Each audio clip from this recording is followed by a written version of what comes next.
সবচাইতে বেশি জান্নাতে প্রবেশ করাবে যে আমল, বিষ্ণু বললেন, এক হচ্ছে আল্লাহর ভয়, আরেক হচ্ছে সর্বোত্তম আচরণ। প্রিয় ভাইরা, ইসলামের মেজাজটাকে চিনে নেন, ইসলামের এসেন্সটাকে বুঝে নেন। আমরা ভালো আচরণকে গুরুত্ব দিতে চাই না। অনেক নামাজি লোক দেখবেন নামাজ পড়তে পড়তে কপালে কালো দাগ ফেলে দিচ্ছে, বাসায় বউয়ের সাথে খারাপ আচরণ করে, খিটখিটে মেজাজের, প্রতিবেশীর সাথে শুধু ঝগড়া, কলিগদের সাথে ঝগড়া, মারামারি, দুঃসম্পর্ক, এরকম আছে না? নাই বলেন, আছে না? কিন্তু নামাজি, অনেক বড় হাজি, একদিনও কোরআন তেলাওয়াত মিস হয় না।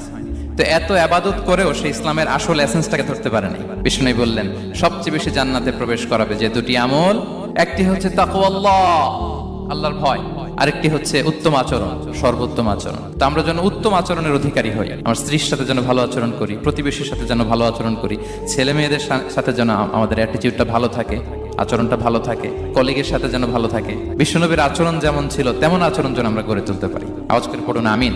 শুনানে আবু দাউদের